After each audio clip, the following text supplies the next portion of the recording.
Hello नमस्कार शुभ सकाळ मित्रांनो, कसे आहात? आय होप तुम्ही छानच असाल. तर आज आहे 20 फेब्रुवारी आणि ठरलं तर मगच्या आजच्या भागात काय झालं माहिती आहे का? चला सांगते. तर कालच्या भागात आपण बघितलं की अस्मिताला सायलीचा खूप राग आलाय. अर्थात ती तिचा द्वेष करते. आता सायलीने तिला दही साखर दिल्यानंतर अस्मिता तिला धक्का मारते. पण अर्जुन तिला सावरून घेतो. अर्जुनला अस्मिताचा इथे खूप राग येत असतो, पण तो तिला काहीही बोलत नाही. आता अस्मिता निघत असते त्यावेळेला घरातले सगळे सुभेदार तिला बाय करण्यासाठी दारापर्यंत जातात. आणि आता मग सायली किचनमध्ये जाते, जो की तिचा आवडता पार्ट आहे या घरातला. आता सायली किचनमध्ये गेल्यानंतर ती सगळ्या किचनकडे छानपैकी न्याहाळू लागते, कारण इतके दिवस तिच्या अगदी जवळचा भाग होता हा किचन. विमलही सायलीला पाहून खुश असते. आता अर्जुनही किचनमध्ये जातो आणि म्हणतो की आता तुम्ही ह्या किचनमध्ये काय बनवणार आहात? नवीन नवरी आल्यानंतर ती पहिल्यांदा काहीतरी बनवते ना. तर विमलताई म्हणतं, हो अर्जुन दादा, अगदी बरोबर. काय बनवूया मग? शिरा करायचा? सायली म्हणते, आवडेल तुम्हाला? मग ती म्हणते की मी लगेच रवा भाजायला घेते. तेवढ्यात तिथे कल्पनाताई येतात आणि त्या सायलीला जोरात ओरडतात की काही गरज नाही आहे, माझ्या किचनमध्ये तू यायचं नाही आहेस. तेव्हा अर्जुन त्यांना सांगतो की मम्मा, इतके दिवस तर मिसेस सायली या किचनमध्ये काम करतच होत्या ना, पण कल्पनाताई आता त्या गोष्टीला नकार देत असतात.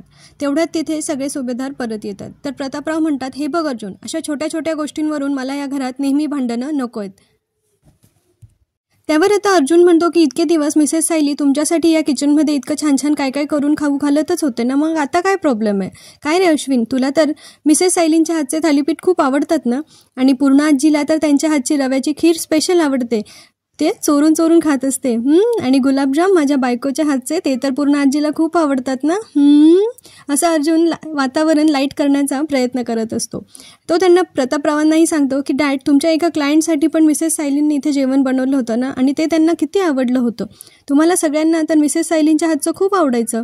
बरं बाबा, आता तुम्हाला नसेल चालत तर ठीक आहे, आम्ही दोघं आमच्यासाठी बनवू आणि मी मस्त मिसेस सायलींच्या हातचं टेस्टी टेस्टी जेवण करणार. आता हे सगळे अर्जुनकडे बघत पण असतात आणि कुठेतरी त्यांच्याही मनाला ही गोष्ट खटकते की त्यांना सायलीच्या हातचं जेवायला नकार द्यावा लागतोय, पण त्यांच्या मनात आता जो राग आहे त्याच्यासाठी ते असे वागतायत. आता अर्जुन म्हणतो की जाऊ द्या मिसेस सायली, तुमचं काही नुकसान नाही आहे, नुकसान तर यांचंच आहे, यांनाच तुमच्या हातचं टेस्टी टेस्टी जेवायला मिळणार नाही आहे. त्यावर सायली म्हणते की जाऊ द्या ना, आता नका ना तुम्ही मुद्दे उकरून काढू, त्यापेक्षा चला आपण आपल्या खोलीत जाऊया. त्यावर अर्जुन म्हणतो, नाही नाही, असं कसं, त्यांचं फायनल डिसिजन तर ऐकून जाऊ. त्यावर पूर्ण आजी म्हणतात की कल्पनाने घेतलाय ना तोच फायनल डिसिजन असणार आहे. तुमचं स्वयंपाकघर वेगळं असेल, तुम्ही आमचा स्वयंपाक करायचा नाही आहे. त्यावर प्रतापराव म्हणतात की याच्यासाठी तर फायनल सोल्युशन काढायलाच पाहिजे. तेव्हा अर्जुन म्हणतो, ओके आलोच, असं म्हणून तो बागेत जातो आणि बागेतून 3 सिमेंटचे ब्लॉक्स घेऊन येतो आणि थोड्या काड्या घेऊन येतो, जसं काही हा एवढा छान हॉलमध्ये इथे चूल मांडणार आहे. सायलीला कळतच नाही की याचं नेमकं काय चाललंय. ती चिंतेत त्याच्याकडे बघत असते आणि तिला असं परत वाटतंय की आता अर्जुन काहीतरी गोंधळ परत घालणार आहे. तो तिकडून मी सांगितलं त्याप्रमाणे सिमेंटचे 3 ब्लॉक्स घेऊन येतो आणि त्याच्याजवळ एक कुंडी असते, ती कुंडी बाजूला करतो आणि तिथे त्याची छानपैकी चूल मांडतो आणि तो सायलीला सांगतो, हे बघा मिसेस सायली, हे आहे आपलं छानसं छोटंसं किचन, म्हणजे स्वयंपाकघर. कल्पना इथे डोक्याला हात मारून घेते आणि सगळेच सुभेदार त्याच्याकडे बघत असतात की ह्याचा काय वेडेपणा चाललाय. वाटतं का याच्याकडे बघून की हा इतका मोठा वकील असेल? पण कसं आहे, घरातलं वातावरण लाईट ठेवण्यासाठी आणि ह्या सिच्युएशनला जर अर्जुनने अरेला कार्य केलं तर त्यांच्यातील संबंध अजून बिघडतील. त्यामुळे अर्जुन त्याच्या पद्धतीने ती सिच्युएशन लाईटली हँडल करण्याचा प्रयत्न करतो. हे पण एक स्किल आहे. आता सायली पण डोक्याला हात लावून घेते. तिलाही कळत नसतं की याचं नेमकं काय चाललंय, हा काय वेडेपणा आहे.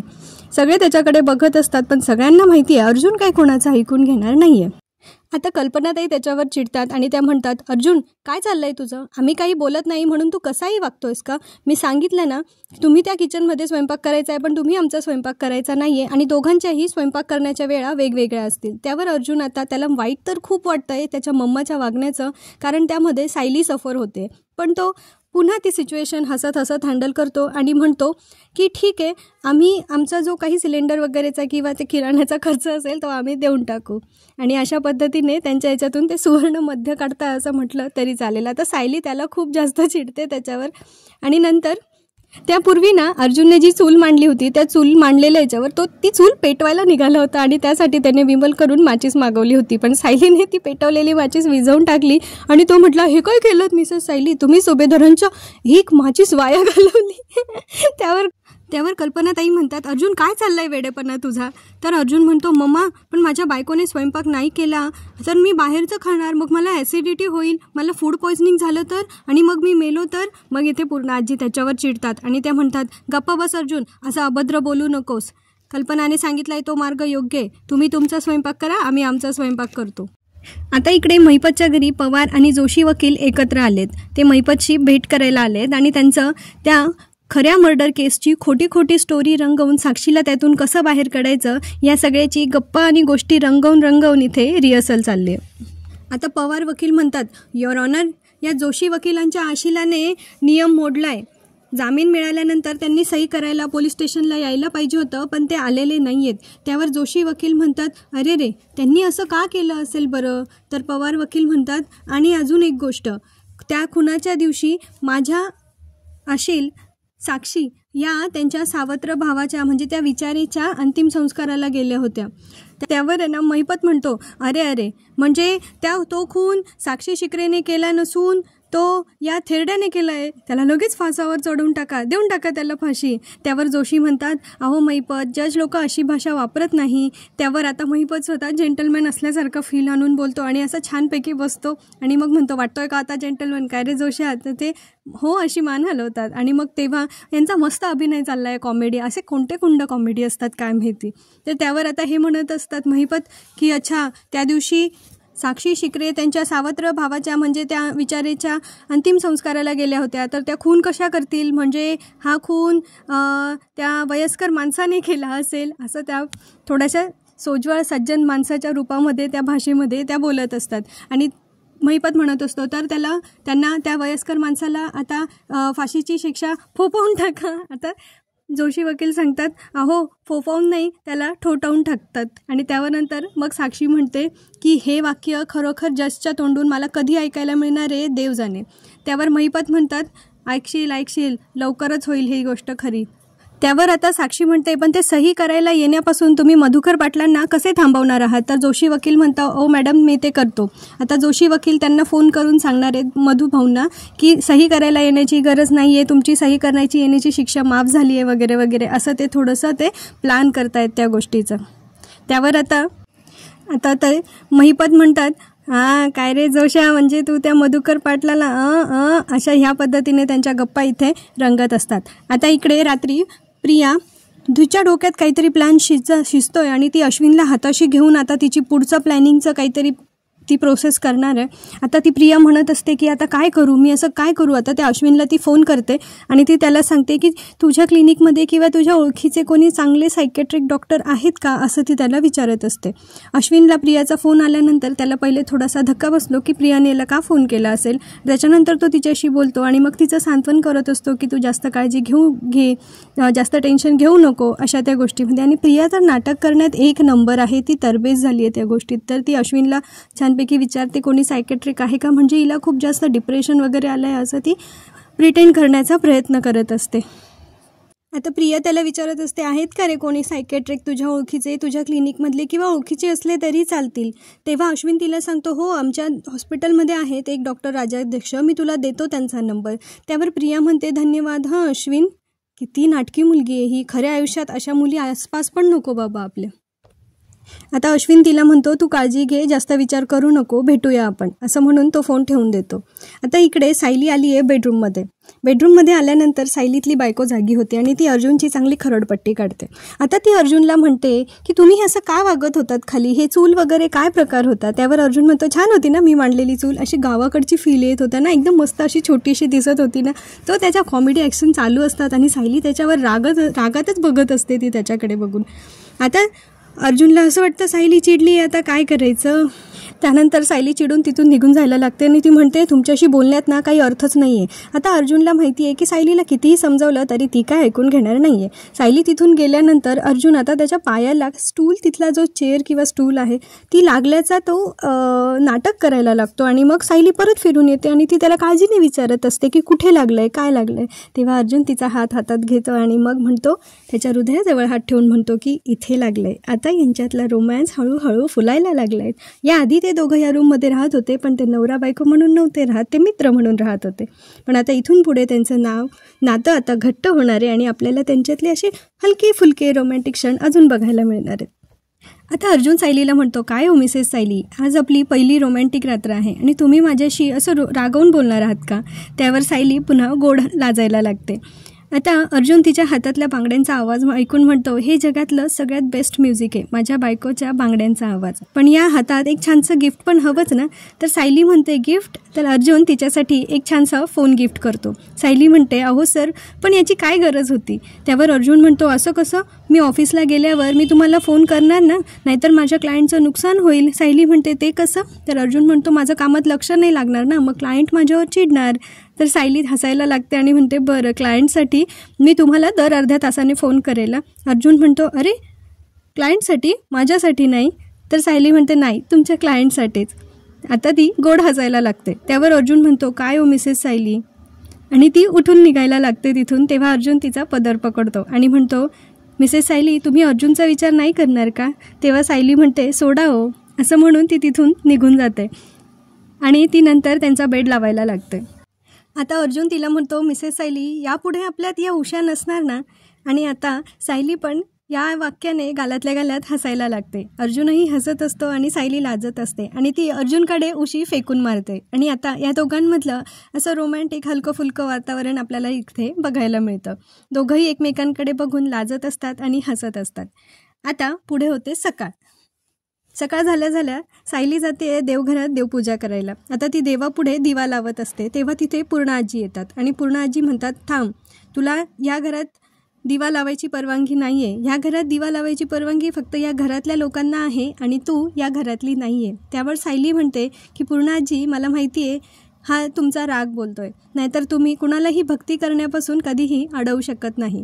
त्यावर पूर्ण आजी म्हणतात, मी भक्ती करण्यापासून कुणालाही अडवत नाही आहे, पण हे माझं देवघर आहे आणि इथे सगळ्यांना भक्ती करण्याचा अधिकार आहे, पण तो माझ्या देवघरात नाही, असं म्हणून त्या तिच्यावर राग दाखवत असतात. तेव्हा विमलताई तिथे म्हणतात आणि म्हणतात की पण पूर्ण आजी, देवासमोर दिवा तर लावायलाच हवा ना. त्यावर पूर्ण आजी म्हणतात, हो कल्पना, तू दिवा लाव. आणि मग आजीच्या सांगण्यावरून कल्पनाताई तिथे दिवा लावतात आणि बिचारी सायली देवाला फक्त नमस्कार करून तिथून निघून जाते. पण तिच्या मनात कुठलाही राग पूर्ण आजीबद्दल येत नाही, कारण तिला माहिती आहे त्यांचा राग शांत झाला की ते सगळे तिच्यावर पुन्हा प्रेम करायला लागतील. पण ही दृश्य बघायला आपल्याला अजून किती वाट बघावी लागणार आहे काय माहिती. आता इकडे मधुभाऊंच्या घरी पण सकाळ झाली आहे. ते देवाला नमस्कार करून पोलीस स्टेशनला बहुतेक जायला निघतायत, कारण त्यांना साईन करायची असते, ते बेलवर असल्यामुळे. तेव्हा कुसुमताई तिकडे येतात आणि ते मधुभाऊंना नाश्ता करायला सांगतात. तेव्हा मधुभाऊ त्या गोष्टीला नकार देतात आणि त्यांना लवकर पोलीस स्टेशनला जाऊन सही करायची असते. पण आता महिपतच्या ठरलेल्या प्लॅनप्रमाणे जोशी वकिलांचा त्यांना फोन येतो आणि ते सांगतात की त्यांना या गोष्टीतून सूट मिळाली आहे आणि पोलीस स्टेशनला जाऊन सही करण्याची काहीही गरज नाही आहे. मधुकर पाटील यांना थोडासा शंका येते ह्या गोष्टीवरून, पण त्यांचा अतिविश्वास आहे जोशी वकिलांवर, त्यामुळे त्यांनी सांगितलेल्या गोष्टी मधुकर पाटील ऐकून घेतात आणि ते घरीच थांबतात, साईन करायला जात नाही. कुसुमताईला ही गोष्ट जरा वियर्ड वाटते आणि ती त्यांना विचारते, पण असं का? त्यावर मधुभाऊंनी सांगितलं की जोशी वकिलांनी सांगितलं आहे तर ते योग्यच असेल, असं म्हणून त्यांच्यातलं तिथे संभाषण होत असतं आणि मधुभाऊ पुन्हा घरी बसून मग नाश्ता करायला लागतात. आता इकडे प्रिया आली आहे अश्विनच्या हॉस्पिटलला. ती मुद्दाम अश्विनची वाट बघते. तोपर्यंत कुठल्याही डॉक्टरची अपॉइंटमेंट तिने घेतलेली नाही आहे, पण ती फक्त वाट बघते की कधी अश्विनची नजर तिच्यावर पडेल आणि ती तिचा मेलोड्रामा परत एकदा सुरू करेल.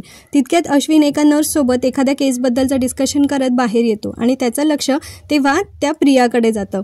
तेव्हा तो त्या प्रियाला विचारतो, तू इकडे, आणि मग ती सांगत असते की मी सांगितलं होतं वगैरे.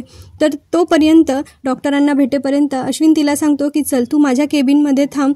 तर ती म्हणते, अरे उगीच तुला कशाला त्रास? त्यावर अश्विन म्हणतो, अगं त्रास कसला त्यात, तू नको काळजी करूस, चल तू माझ्या केबिनमध्ये बस. असं म्हणून अश्विन प्रियाला तिच्या केबिनमध्ये घेऊन जातो.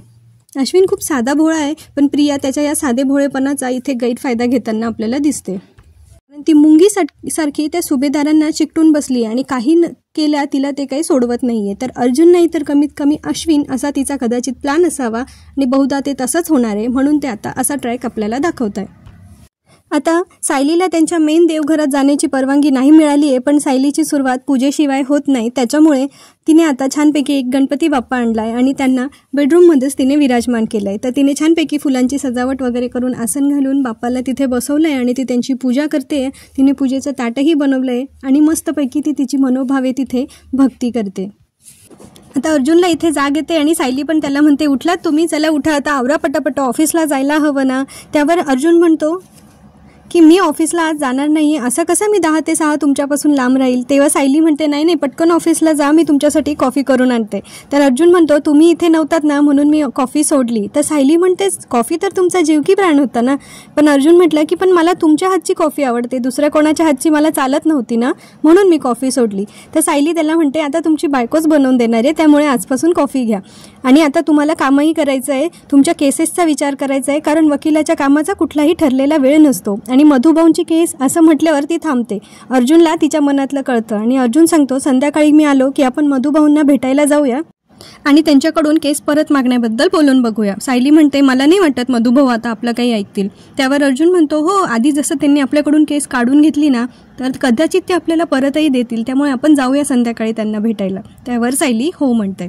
मग आता माझं गिफ्ट असं म्हणून अर्जुन त्याचा गाल पुढे करतो, पण सायली आता त्याला म्हणते की हो, गिफ्ट मिळेल ना, तुमची बायको तुम्हाला अंघोळीला पाठवून तुमचं गिफ्ट देणार आहे, असं म्हणून ती त्याला अंघोळीला पाठवते. आणि त्यांच्यातला हा संवाद इथे आपल्याला ऐकायला, बघायला आणि मला सांगायलाही थोडंसं कसं तरी गुदगुल्या होत होता. तर अशा पद्धतीने आजचा एपिसोड संपला आहे आणि आता त्यांनी पुढच्या एपिसोडमध्ये आता दाखवलं आहे की जोशी आणि पवार वकील एकमेकांसोबत कुठल्या तरी साहेबाशी बोलताना अर्जुनने बघितलं आहे आणि ते साहेब म्हणजे दुसरे तिसरे कोणी नसून महिपत आहे, हे आता अर्जुनच्या लक्षात येणार आहे. आणि आता मग अर्जुन त्यावर काय रिॲक्शन घेतो हे बघणं खूप इंटरेस्टिंग ठरणार आहे. माझ्या आवाजातला आजचा रिव्ह्यू आवडला असेल तर लाईक, शेअर, सबस्क्राईब करायला विसरू नका. भेटूया पुढच्या भागात. तोपर्यंत आपली आणि आपल्या प्रियजनांची काळजी घ्या. धन्यवाद.